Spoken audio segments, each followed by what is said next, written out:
The fall 2021 season is one of the best seasons of anime history. I have found so many good animes in this past few weeks that I just want to make this video as fast as possible. Now, when I do these type of videos, I tend to divide these animes into two. The first, watch it and give it a try, maybe about 3 episodes, and see if you like it. Secondly, a must watch, something that if you don't watch, you'll regret it in a couple of years because it will be a great show. Now, a bit of disclaimer, most of these animes don't have 3 episodes at the time of recording, but at least worth the trial. Blue Period is the type of show that if you have an art Instagram account, you should watch. Yatori Yaguchi is your typical delinquent, right, who smokes and drinks and watches Japanese soccer. He decided that he wants to be an artist because he saw one of his senpais draw a really good painting. Ooh, crazy.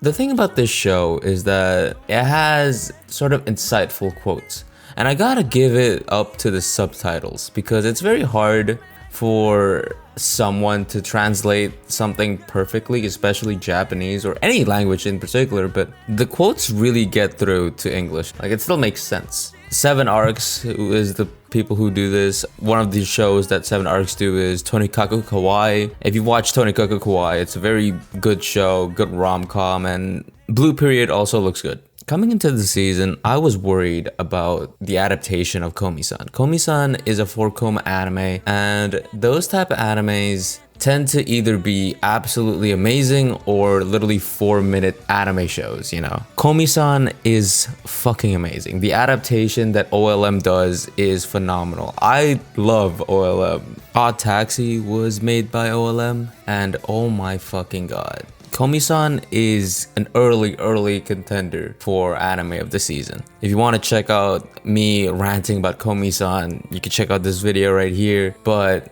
watch Komi-san.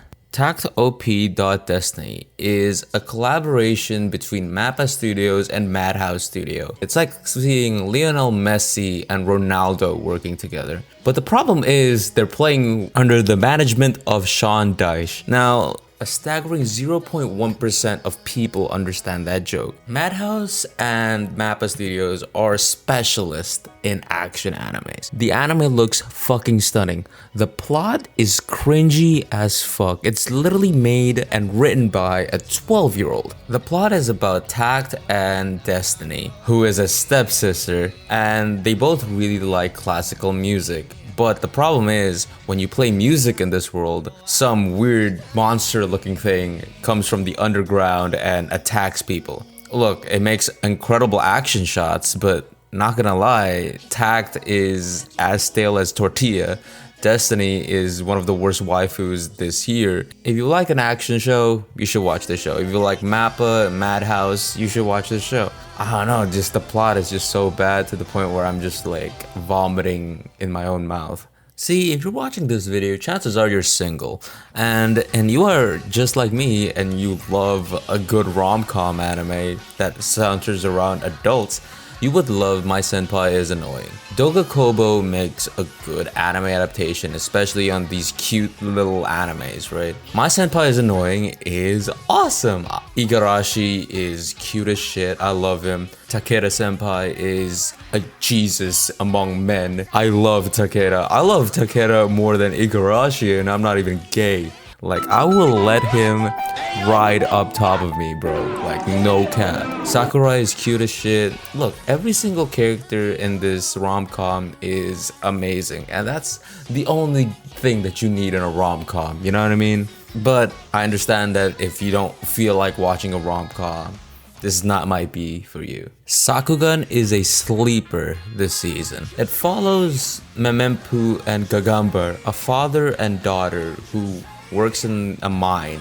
Memempu really wants to go outside of this underground city to go to the surface, you know, typical shit. The show is really good. It's very action-packed. It's a mecha anime, so it fights kaijus and whatever. It's CGI, but I love the CGI. The only reason why I love it is because I can give a pass when the CGI is mechs. And The CGI is amazing. The character design looks good. I love the voice acting. Sakugan just looks good, man. And I definitely 100% recommend the show. The genre comedy and horror does not go together, but Mero-ko-chan makes it work amazingly. At first I was a bit hesitant because obviously the genres don't match well and I'm not really a big fan of horror anime, but goddamn it's hilarious. It follows Miko and one day she just suddenly out of nowhere sees Ghost. Instead of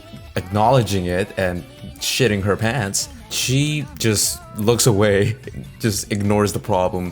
What a millennial way to solve problems. I love this show. Miko is adorable and I love her panicking. It's just awesome. Like, comedy is a bit subjective and it's different for every single person, but I love it. I find it incredibly hilarious. And speaking of comedies, The Vampire Dies in No Times follows Draluk and Roland, who is a vampire hunter, and their shenanigans. The thing about this comedy show, it's very centered around dark humor. In the first episode, they made a joke about rape, and you don't see that in anime a lot. Most of the jokes in anime, it's like, oh, look at that cute little anime girl. And this show, they made a joke about rejecting someone and dating someone 40 years older than you because he has money. Like, it's genuinely hilarious. And I love dark humor. Look, seeing an anime doing this is honestly hilarious. I know rape jokes aren't really the thing that you want to go for in this type of climate, but look, dude, they make it all the time for some reason, and I love it. Another vampire anime is Sukitu Laika to Noseferatu. Forgive my terrible Japanese, but it follows a vampire called Irina and his subordinate Lev. This is set in the USSR. The genius Russians thought that it would be a lot cheaper and a lot more effective to send a vampire to the moon instead of a human being, considering that vampires are an almost endangered species. But besides the point, Irina is incredibly adorable. She is the only thing that carries this whole thing. Look, man, vampire girls aren't really my type. It's not like I'd go to N hentai and go to the V tag and then I go vampire and I go have fun for like 10 minutes. It's not that. But Irina is adorable. I love Irina. She is the perfect blend of cute and wifey material. The perfect waifu. I save the best for last. Osama Ranking is one of the few shows in the world, whether anime or anything, from the first episode that made me feel something. I love Osama Ranking, and it is definitely the leader of just like one episode on achieving anime of the season. Osama Ranking follows Baji, a prince who is incredibly small. And in addition to that, he is deaf. The thing with Baji, he always has this smile on his face. He always has this like positive outlook in life. I just love those type of characters, man. The deafness of Baji just hits home for me. Like, me personally, I love a character that's given so many like struggles in life, you know, and it's not like these struggles are because of himself, you know, he didn't choose to be deaf, he didn't choose to be incredibly small, but he has such high expectations of himself. He wants to be the greatest king ever, whatever it means, you know. And he just has this smile on his face, even if people doubt him, even if people just disrespect him, he just like keeps on moving and smiling. It's inspirational, man. That shit like genuinely made me like tear up a little bit. And not to mention, this is a Wit Studio adaptation. The art style is very similar to a Studio Ghibli film. Wit Studios can literally draw stick figures that will look